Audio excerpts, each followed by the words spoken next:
Hello students, welcome to Shikharam institute. और आज हम पढ़ने वाले हैं एसिड, बेस एंड सॉल्ट।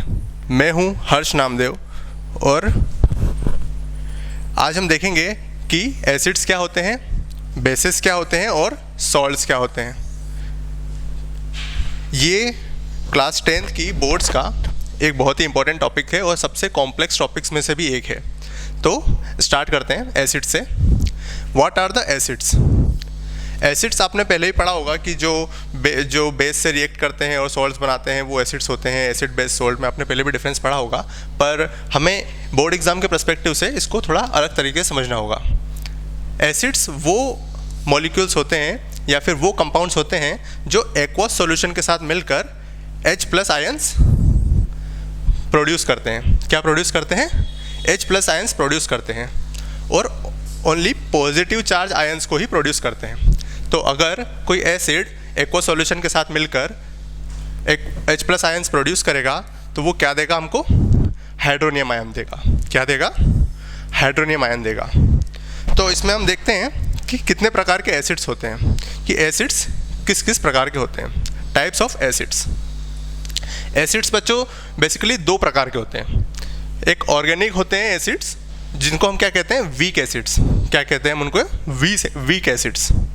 जो ऑर्गेनिक एसिड्स होते हैं वो वीक एसिड्स होते हैं। अब ये वीक क्यों होते हैं हम ये समझते हैं। अब ऑर्गेनिक एसिड्स पहले ये देख लेते हैं कौन कौन से होते हैं जो हमको नेचर में या फिर हमारे आसपास नॉर्मली देखने को मिल जाते हैं, जो नेचुरल में ऑटोमेटिकली प्रोड्यूस होते हैं।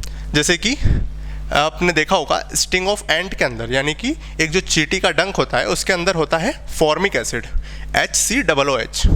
ये एक फॉर्मिक एसिड होता है। जब चींटी हमको काट लेती है, हम कहते हैं कि चींटी ने हमें स्टिंग कर लिया, तो वो असल में काटती नहीं है, वो हमारी स्किन पर एक एसिड छोड़ देती है जिसको क्या कहते हैं हम? Formic acid. तो ये हमको नेचर में क्या मिलता है? नेचुरली प्रोड्यूस्ड मिलता है। तो ये क्या होता है? एक वीक एसिड होता है। जो ये ऑर्गेनिक एसिड होता है HCOOH, इसको हम लेबोरेटरीज में भी सिंथेसाइज कर सकते हैं, पर ये एक नेचुरल एसिड कहलाता है या फिर ऑर्गेनिक एसिड कहलाता है। तो ये एक वीक एसिड कहलाता है। फिर आता है हमारा लैक्टिक एसिड जो हमको मिल्क में मिलता है, और सिट्रिक एसिड जो हमको लेमन के अंदर मिलता है ना। तो ये कुछ प्रकार के एसिड्स होते हैं जो हमको नेचर में मिलते हैं। और एक टेट्रिक एसिड होता है जो हमको कहाँ मिलता है? टैमरिंड के अंदर। टैमरिंड मतलब इमली के अंदर हमको मिलता है ये। और फिर एक होता है विनेगर जिसको हम क्या कहते हैं? Acetic acid. तो जो वीक एसिड होते हैं ना, तो अभी हमने देखा कि एसिड्स वो होते हैं, एसिड्स वो कंपाउंड्स होते हैं जो एक्वस सॉल्यूशन में मिलकर क्या देते हैं? H+ आयंस देते हैं। तो ये जो वीक एसिड होते हैं ये भी H+ आयंस देते हैं, पर इनका जो H+ आयंस देने की क्वांटिटी होती है वो बहुत ज़्यादा कम होती है। It is very very low. It does not give that much H+ ions in the solutions, यानी कि ये उतने ज़्यादा H+ आयंस नहीं देते जितना कि एक मिनरल एसिड देते हैं, यानी कि एक स्ट्रॉन्ग एसिड देता है। तो अब स्ट्रॉन्ग एसिड्स क्या होते हैं? वीक एसिड्स के तो हमने एग्जांपल देख लिए और ये भी देख लिया कि वीक एसिड्स वो होते हैं जो H+ आयंस कम देते हैं, यानी कि उनकी क्वांटिटी कम होती है ना। अब आगे देखते हैं कि मिनरल एसिड कौन कौन से होते हैं। मिनरल एसिड वो होते हैं जो कि स्ट्रॉन्ग एसिड कहलाते हैं ना। मिनरल एसिड कैसे? मिनरल्स कौन कौन से होते हैं? जैसे कि क्लोरीन हो गया और NO3 हो गया, CO3 हो गया, ये सब क्या है? मिनरल्स हैं। तो अब जैसे कि फॉस्फोरस हो गया, फॉस्फोरस, सल्फर, क्लोरीन और कार्बन, नाइट्रोजन, ये सब क्या है? मिनरल्स हैं हमारे नेचर के अंदर, ये सब मिनरल्स होते हैं। अब ये मिनरल्स के साथ जो एसिड्स फॉर्म होते हैं HCl, H2SO4 और सल्फ्यूरिक एसिड HNO3, तो ये सब क्या होते हैं? ये स्ट्रॉन्ग एसिड कहलाते हैं। अब ये स्ट्रॉन्ग एसिड क्यों कहलाते हैं? ये स्ट्रॉन्ग एसिड इसलिए कहलाते हैं क्योंकि ये जो H+ आयन प्रोड्यूस करते हैं एक्वस सॉल्यूशन में जाकर, ये H+ आयंस की क्वांटिटी बहुत ज़्यादा होती है, इसलिए ये क्या कहलाते हैं? ये कहलाते हैं हमारे स्ट्रॉन्ग एसिड। तो इसके क्या क्या एग्जांपल्स हैं हम देख लेते हैं। सबसे इंपॉर्टेंट एग्जांपल्स जो हमको पूरी इस जर्नी में, एसिड, बेस और सॉल्ट की जर्नी में काम आएंगे, वो क्या है? वो है हाइड्रोक्लोरिक एसिड और सल्फ्यूरिक एसिड और नाइट्रिक एसिड, है ना। इसके अलावा जो कार्बोनिक एसिड होता है वो एक मिनरल एसिड होता है, पर वो क्या होता है, एक वीक एसिड होता है। क्यों? क्योंकि ये आयंस और मॉलिक्यूल्स दोनों प्रोड्यूस करता है। एक्वस सॉल्यूशन में जाके क्या करता है, ये आयंस और मॉलिक्यूल्स दोनों प्रोड्यूस करता है। और फिर क्या आता है हमारा H2SO3 सल्फरस एसिड, और फिर H2S हाइड्रोजन सल्फाइड, और फिर H3PO4 फॉस्फोरिक एसिड। तो ये थे हमारे 2 टाइप्स ऑफ एसिड्स, एक स्ट्रॉन्ग एसिड और एक वीक एसिड। हमने क्या देखा कि स्ट्रॉन्ग एसिड्स क्या करते हैं, मिनरल एसिड होते हैं, और जो वीक एसिड होते हैं वो क्या होते हैं, ऑर्गेनिक एसिड होते हैं। और जो स्ट्रॉन्ग एसिड होते हैं वो क्या करते हैं, H+ आयंस की ज़्यादा H+ आयंस प्रोड्यूस करते हैं एक्वस सॉल्यूशन में जाकर, और वीक एसिड जो होते हैं वो H+ आयंस बहुत ही, इनकी very very very low quantity होती है H+ आयंस देने की, कहाँ पर, एक्वस सॉल्यूशन में जाने के बाद। अब आगे बढ़ते हैं कि बेसिसिटी ऑफ एसिड्स क्या होता है, ये हम समझते हैं कि जो एसिड्स होते हैं उनकी बेसिसिटी किस चीज़ पे डिपेंड करती है। तो यहाँ पर हम देखेंगे कि हमारे पास कुछ एग्जांपल्स हैं, जैसे कि हाइड्रोक्लोरिक एसिड, जैसा मैंने बताया ये सबसे इंपॉर्टेंट 3 एसिड्स रहेंगे हमारे पास पूरी जर्नी के अंदर। इसमें हम देख रहे हैं कि हाइड्रोक्लोरिक एसिड हो गया, या फिर नाइट्रिक एसिड हो गया, या फिर H2SO4 हो गया। अब इसके अंदर जो हमारे पास H+ आयंस हैं जो कि क्या कर रहे हैं, जो हमारे H+ आयंस, जितने H+ आयंस ऑक्सीजन के साथ जुड़े हुए होते हैं वो क्या कहलाते हैं, बेसिक आयंस कहलाते हैं, है ना। तो जितने H+ आयंस ऑक्सीजन के साथ जुड़े रहेंगे उस पे उसकी एसिड की बेसिसिटी डिपेंड करेगी। अब वो उतना बेसिक कहलाएगा। तो अगर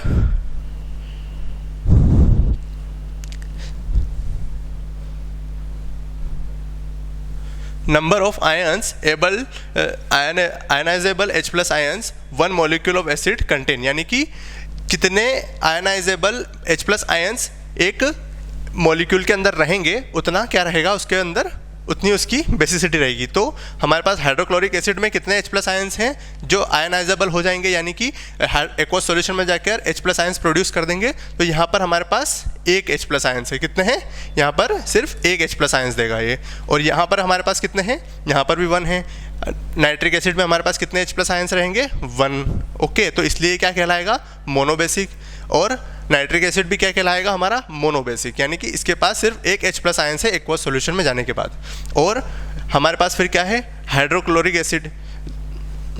एसिड हो गया। अब है हमारे पास सल्फ्यूरिक एसिड। सल्फ्यूरिक एसिड के अंदर हमारे पास 2 H+ आयंस होते हैं। तो H+ आयंस यहाँ पर 2 हैं, और इसीलिए यहाँ पर क्या मिलेगा हमको, ये एक डाइबेसिक एसिड रहेगा। क्या रहेगा ये, डाइबेसिक एसिड। और फिर हमारे पास क्या आता है, H2SO3, यहाँ पर भी हमारे पास 2 H+ आयंस है, और H2CO3 यहाँ पर भी हमारे पास 2 H+ आयंस है। तो अब आपको लगेगा कि ठीक है सर, यहाँ पर जितने हाइड्रोजन हमारे पास होंगे उतने हमारे पास H+ आयंस हैं, पर ऐसा नहीं होता है। यहाँ पर H+ आयंस की क्वांटिटी इस चीज़ पे भी डिपेंड करेगी कि वो कितने हाइड्रोजन जो है H+ आयंस प्रोड्यूस कर रहे हैं। कुछ हाइड्रोजन्स ऐसे भी होते हैं हमारे पास जो कि हमारे एसिड्स में प्रेजेंट तो होते हैं, पर वो H+ आयंस प्रोड्यूस नहीं करते हैं। क्यों? क्योंकि वो जो रिएक्टिविटी सीरीज होती है, रिएक्टिविटी सीरीज के अंदर वो रिएक्ट नहीं करते हैं किसके साथ, जो हमारे पास एक्वस सॉल्यूशन होता है, यानी कि H2O एक्वस सॉल्यूशन के अंदर वो हाइड्रोजन के साथ रिएक्ट नहीं करता है। तो फिर वो क्या करता है, हमारा H+ आयंस प्रोड्यूस नहीं करता। तो इसलिए वो क्या करता है, वो हाइड्रोजन हमारे किसी काम का नहीं, तो वो फिर बेसिसिटी में काम नहीं आता है। तो यहाँ पर कुछ एग्जांपल्स देखते हैं, जैसे कि H3PO4, ये तो हमारा ट्राई बेसिक एग्जांपल हो गया, क्योंकि यहाँ पर 3 हाइड्रोजन एटम हैं जो कि क्या करेंगे,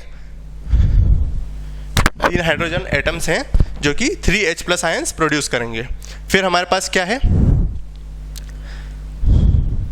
फिर हमारे पास है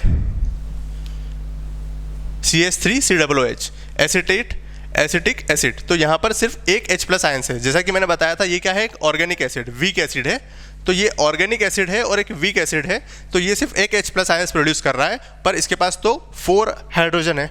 तो ये 4 हाइड्रोजन एटम भी क्या कर रहे हैं, 4 हाइड्रोजन एटम होने के बाद भी क्या हो रहा है, सिर्फ एक हाइड्रोजन एटम ही क्या कर पा रहा है, एक्वस सॉल्यूशन में जाकर हाइड्रोजन आयन दे पा रहा है। इसलिए क्या कहलाता है, एक वीक एसिड कहलाता है। और इसकी बेसिसिटी कितनी होगी, ये एक मोनोबेसिक एसिड कहलाएगा।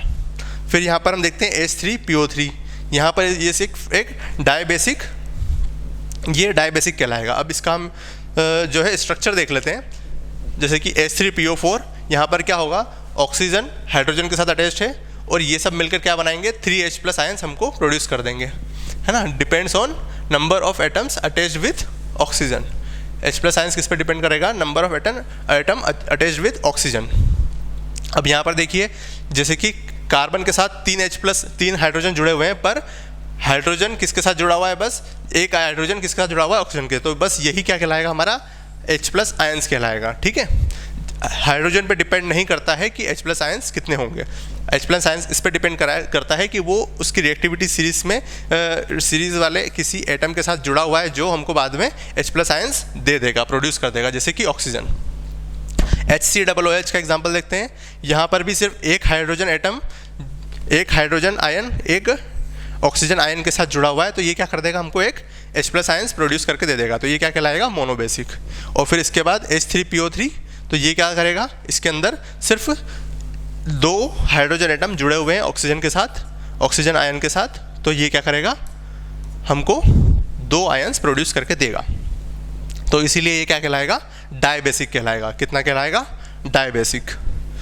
अब आगे बढ़ते हैं, प्रिपरेशन ऑफ एसिड्स। एसिड को प्रिपेयर करने का तरीका, कि किस किस तरीके से हम एसिड्स को प्रिपेयर कर सकते हैं। तो सबसे पहला हम देखते हैं कि नॉन मेटल से एसिड कैसे प्रिपेयर होता है। तो जब इसमें सिंपल एक रिएक्शन होती है कि नॉन मेटल्स की रिएक्शन कर दो हाइड्रोजन के साथ, हाइड्रोजन गैस के साथ, तो हमको क्या मिलाएगा, नॉन मेटेलिक एसिड मिल जाएगा।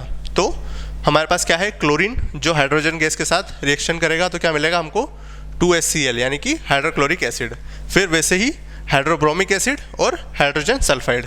तो ये क्या है, एक तरह से डायरेक्ट कॉम्बिनेशन रिएक्शन है। हमने देखा था कि यहाँ पर डायरेक्ट, जैसे कि हमने पिछले लेक्चर में देखा था कि कॉम्बिनेशन रिएक्शन का हमने एग्जाम्पल देखा था कि जब 2 मॉलिक्यूल्स, 2 एटम्स मिलकर क्या बनाते हैं, 2 रिएक्टेंट मिलकर एक प्रोडक्ट बनाते हैं डायरेक्ट कॉम्बाइन होकर, तो उसको क्या बोलते हैं, डायरेक्ट कॉम्बिनेशन रिएक्शन कहते हैं, ठीक है। तो यहाँ पर हमने देखे 3 एग्जाम्पल, किसके, नॉन मेटल एसिड के।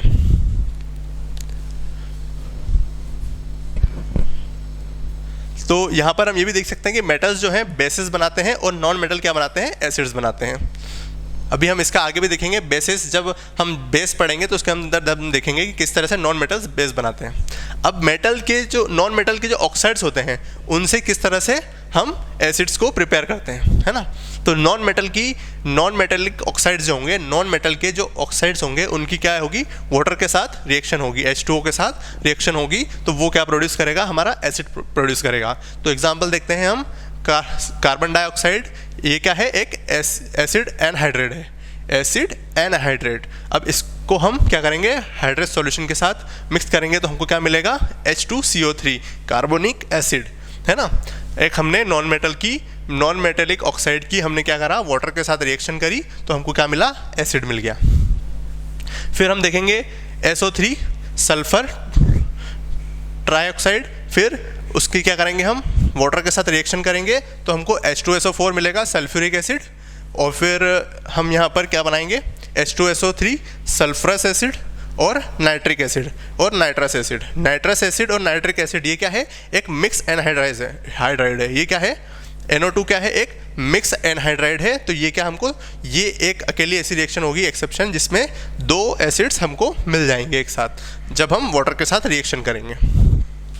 ये कभी एक साथ नहीं होगा, ये यहाँ पर कभी ये NO3 बना सकता है और NO2 भी बना सकता है। तो ये एक मिक्स एनहाइड्राइड है, ये डिपेंड करेगा इसके ऊपर कि ये कितने एनहाइड्रेट सॉल्यूशन इसके अंदर अवेलेबल हैं, तो वो उस बेसिस पे क्या बनाएगा, या तो NO3 बना सकता है, HNO3 नाइट्रिक एसिड, या फिर HNO2 नाइट्रस एसिड। अब आगे देखते हैं ऑक्सीडेशन ऑफ नॉन मेटल्स की। नॉन मेटल की जब ऑक्सीडेशन होगा, नॉन मेटल का जब हम ऑक्सीडेशन करेंगे किसी ऑक्सीडाइजिंग एजेंट के साथ, यहाँ पर हमने ऑक्सीडाइजिंग एजेंट क्या रखा है, HNO3 नाइट्रिक एसिड। जब नाइट्रिक एसिड के साथ, जो कि एक ऑक्सीडाइजिंग एजेंट है, जब उसका रिएक्शन हम क्या करेंगे, एक नॉन मेटल के साथ करेंगे। जैसे कि नॉन मेटल हमारे पास क्या क्या है, कार्बन, और क्लोरीन, ब्रोमीन, सल्फर और इसके अलावा फ्लोरीन, ये सब इन चीज़ों के साथ हम जब नॉन मेटल्स का जब हम ऑक्सीडेशन करेंगे किसी ऑक्सीडाइजिंग एजेंट के साथ, तो हमको क्या मिलेगा, एक एसिड मिलेगा और साथ में क्या मिलेगा, नाइट्रोजन डाइऑक्साइड या फिर एक गैस मिलेगी, नाइट्रोजन या फिर कार्बन डाइऑक्साइड, इस टाइप से। ओके, तो यहाँ पर हम सबसे पहला एग्जांपल लेते हैं सल्फर का। सल्फर की हम रिएक्शन करेंगे किसके साथ, HNO3 के साथ। तो ये हमको क्या देगा, H2SO4 यानी कि सल्फ्यूरिक एसिड और 2 हाइड्रोजन एटम्स, 2 हाइड्रोजन गैस और नाइट्रोजन डाइऑक्साइड। फिर फॉस्फोरस की रिएक्शन होगी किसके साथ, HNO3 के साथ।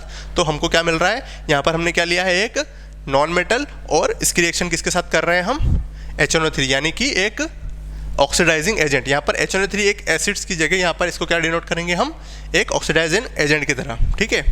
तो ये हमको यहाँ पर मिलता है फॉस्फोरिक एसिड, और कार्बन की जब रिएक्शन होगी तो हमको क्या मिलेगा, कार्बोनिक एसिड, जो कि एक वीक एसिड है, ये हम ध्यान रखेंगे। अब सॉल्ट से किस तरह से हम क्या करते हैं, एसिड्स बनाते हैं। सॉल्ट से एसिड किस तरह बनेगा, तो हम सॉल्ट के अंदर क्या मिक्स करेंगे, एक नॉन वोलेटाइल एसिड, है ना। एक नॉन वोलेटाइल एसिड को जब हम सॉल्ट के अंदर मिक्स करेंगे तो हमको क्या मिलेगा, एक वोलेटाइल एसिड। यानी कि वोलेटाइल का मतलब ये समझ लीजिए कि एक कम इंटेंसिटी का एसिड हमको क्या सॉल्ट के साथ रिएक्शन करके क्या देगा, एक हाई इंटेंसिटी का एसिड जो ज़्यादा hydrogen ions H+ ions produce करें। तो सॉल्ट देखते हैं, जैसे कि हमने एक हमारा सबसे बेसिक सॉल्ट लिया क्या, NaCl। अब NaCl की रिएक्शन जब होगी H2SO4 के साथ, जो कि क्या करेगा, 1 H+ आयन देगा। हमारे पास कितने H+ आयंस रहेंगे यहाँ पर, 1, क्योंकि यहाँ पर क्या होगा, 1 H+ आयंस ही ऑक्सीजन के साथ कनेक्टेड रहेगा। तो वो 1 H+ आयंस देगा below 200 degree centigrade. More than 200 centigrade पर तो वो हमको क्या देगा, NaHSO4, जो कि क्या रहेगा, sodium hydrogen sulphate plus HCl, हमारा एसिड।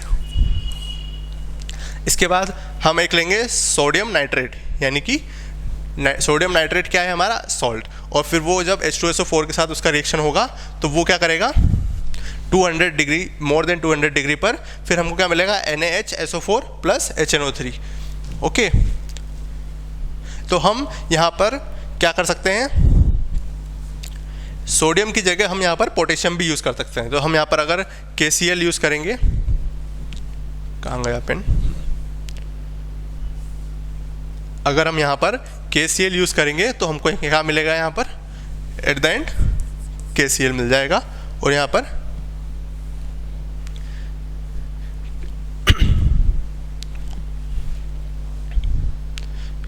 पर हमको क्या मिल जाएगा, वेट, के पोटेशियम हाइड्रोजन सल्फेट मिल जाएगा, पोटेशियम हाइड्रोजन सल्फेट KHSO4। और यहाँ पर भी क्या आ जाएगा, KHSO4, और यहाँ पर KNO3। तो इसकी जगह हम रिप्लेस करते हैं, सोडियम की जगह हम पोटेशियम को भी रिप्लेस कर सकते हैं, जो कि एक मिनरल है। आगे बढ़ते हैं।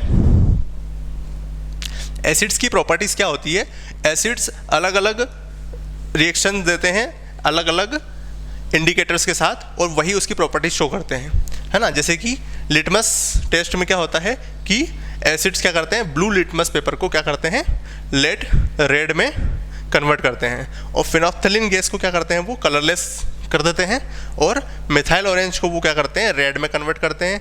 मिथाइल ऑरेंज की जब एसिड के साथ रिएक्शन होगी तो वो क्या करेगा, उसको रेड में कन्वर्ट कर देगा।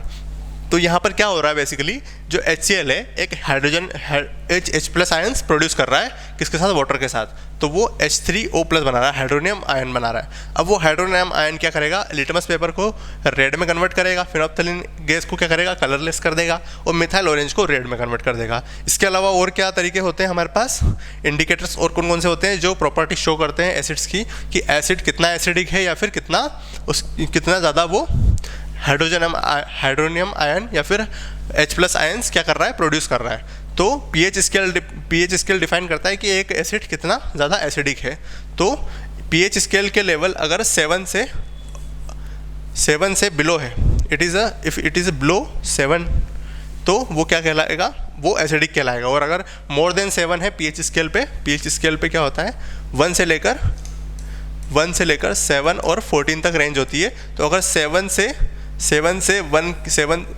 6 के बीच में है तो वो क्या है, एसिडिक है। और 8 से 14 के बीच में है तो वो क्या है, बेसिक है कोई मॉलिक्यूल। और अगर वो 7 है तो वो क्या है, न्यूट्रल है। ओके। और जो यूनिवर्सल इंडिकेटर होता है वो क्या करता है, अगर विबग्योर तो वो अगर येलो, ऑरेंज या रेड कलर दे रहा है तो वो क्या कर रहा है, एसिडिक है। और येलो, ऑरेंज और रेड कलर दे रहा है तो वो क्या है, एसिड है। और अगर वो वॉयलेट, इंडिगो, ब्लू कलर दे रहा है तो वो क्या है, बेस है।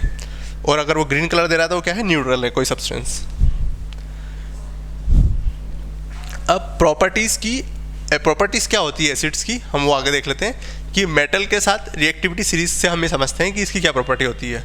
कि ये सबसे पहले रिएक्टिविटी सीरीज को समझो कि lithium, potassium, barium, strontium, calcium, sodium, magnesium, aluminium और मैग्नीज, जिंक, क्रोमीन, आयरन और CO और नाइट्रोजन, नियॉन और लेड और फिर हाइड्रोजन। तो ये हाइड्रोजन के ऊपर जितने भी मेटल्स और नॉन मेटल्स हैं वो क्या है, उनकी रिएक्टिविटी ज़्यादा है। और हाइड्रोजन के बिलो जो भी है उनकी रिएक्टिविटी कम है। तो इस सीरीज़ में क्या हो रही है, रिएक्टिविटी हमारी कम होती जा रही है। इस रिएक्टिविटी सीरीज़ में क्या होता है कि जब कोई जो मेटल होता है या फिर कोई हमारा एसिड होता है वो क्या करता है कि अगर कोई रिएक्टिविटी उसकी ज़्यादा है, यानी कि मान लो यहाँ पर KCl है हमारे पास,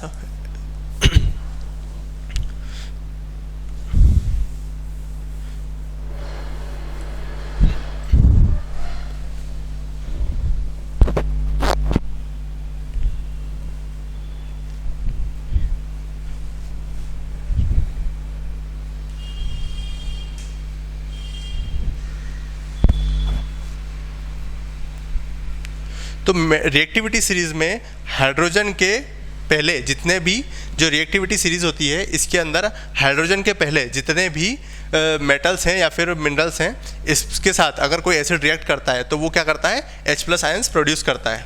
और अगर हाइड्रोजन के पहले बाद में जितने भी मेटल्स हैं या फिर मिनरल्स हैं उनके साथ वो H+ आयंस प्रोड्यूस नहीं करता है। तो ये हमारे एसिड की प्रॉपर्टी होती है। अब mineral acid reaction with metals, कि मिनरल एसिड जब किसी मेटल के साथ कंबाइन करेंगे तो वो क्या रिएक्शंस देगा और उसके साथ क्या प्रोड्यूस होगा। तो ये एक रिएक्शन है जिसमें क्या होता है, हाइड्रोजन गैस प्रोड्यूस होती है जब कोई भी मिनरल एसिड जो होता है वो क्या करते हैं, हम मेटल के साथ उसका कॉम्बिनेशन करते हैं तो उसका क्या होता है, ZnSO4 यानी कि मेटेलिक एसिड होता है। और फिर क्या करता है वो प्रोड्यूस, मिनरल एसिड किस में कन्वर्ट हो जाएगा, मेटल एसिड में कन्वर्ट हो जाएगा। और क्या देगा वो हमको, हाइड्रोजन गैस दे देगा, है ना। तो मेटल क्या करेगा, डाइल्यूट मिनरल एसिड के साथ मिक्स होकर क्या बनाएगा, हाइड्रोजन गैस। और इसके अंदर हम क्या यूज़ कर सकते हैं, HNO3 को एज अ ऑक्सीडाइजिंग एजेंट के रूप में यूज़ कर सकते हैं। और ये जो हमारा मिनरल एसिड रहेगा ना, ये nitric acid do not give this reaction except Mg और Mn। और ये जो नाइट्रिक एसिड है, ये कहाँ गया, प्रॉपर्टीज ऑफ एसिड,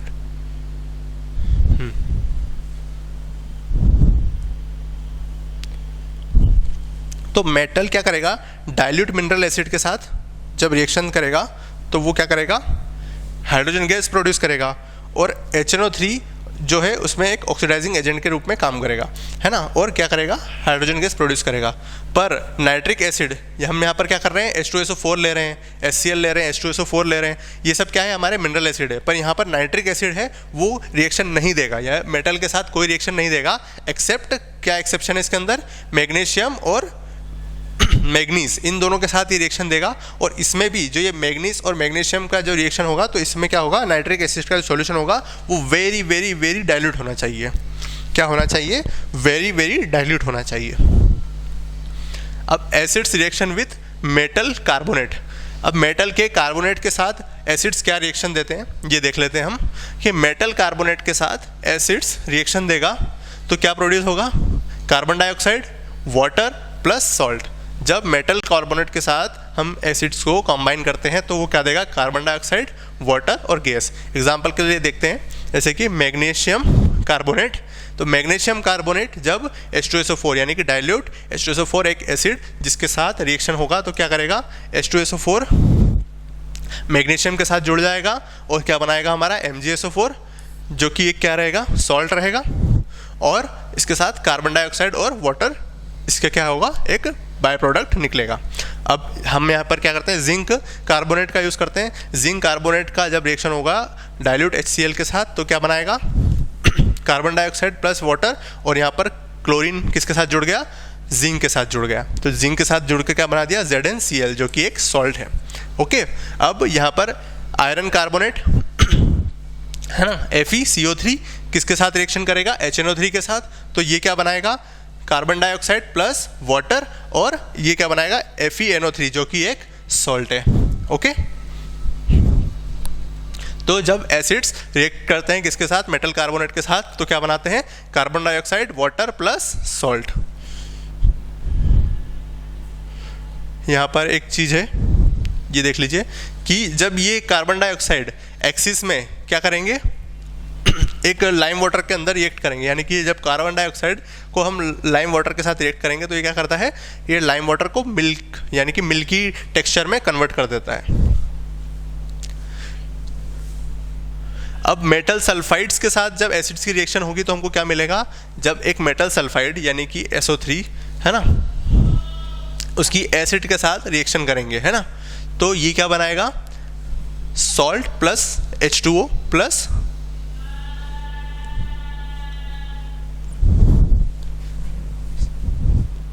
जैसे कि यहाँ पर सोडियम SO3 यानी कि सोडियम सल्फाइड। सोडियम सल्फाइड को जब डाइल्यूट हाइड्रोक्लोरिक एसिड के साथ हम मिक्स करेंगे तो हमको क्या मिल रहा है, एक सॉल्ट मिल रहा है NaCl, और क्या मिल रहा है हमको, SO2 गैस और सल्फर गैस, और क्या मिल रहा है हमको, वाटर। अब हम क्या करेंगे, जिंक सल्फाइड की जब रिएक्शन करेंगे डाइल्यूट H2SO4 के साथ तो क्या मिलेगी हमको, सल्फाइड गैस और H2O वाटर और एक सॉल्ट। सॉल्ट क्या है यहाँ पर हमारा, सल्फर ने किसके साथ रिएक्शन करी, जिंक के साथ, और क्या बनाया, जिंक सल्फाइड। अब हम देखते हैं मैग्नीशियम सल्फाइड जिसने हाइड्रोक्लोरिक एसिड के साथ रिएक्शन करी तो MgCl क्या है हमारा, मैग्नीशियम क्लोराइड। ये क्या है, एक सॉल्ट है, और साथ में हमको क्या मिला, एक सल्फर और वाटर। तो जो ये सल्फर है जब इसको K2Cr2O यानी कि पोटेशियम डाइक्रोमाइट के साथ जब हम इसको क्या करेंगे, रिएक्ट करेंगे सल्फर को, तो हमको क्या मिलेगा, ग्रीन कलर मिलेगा। और यही अगर potassium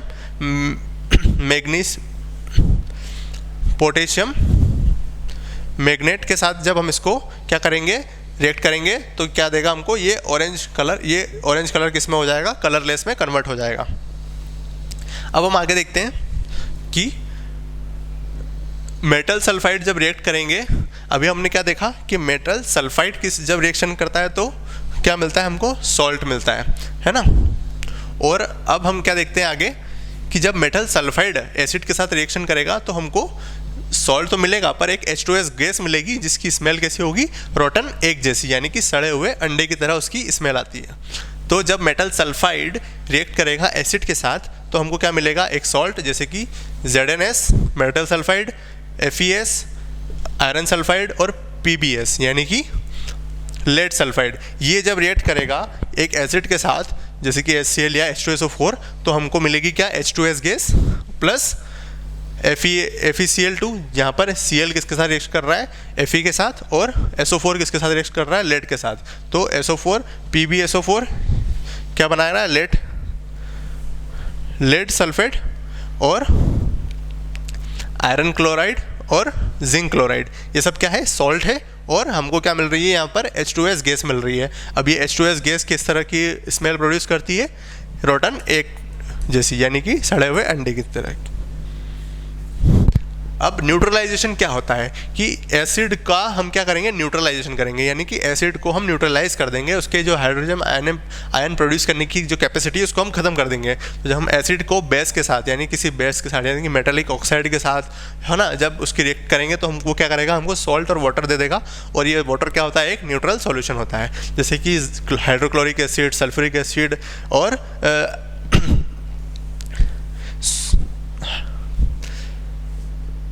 week carbonic acid. Weak carbonic acid जब हम किसी बेस के साथ, यानी कि ZNO, MgO और NaOH, KOH के साथ जब हम इसकी रिएक्शन करेंगे तो हमको क्या मिलेगा, एक neutral solution water plus salt मिलेगा।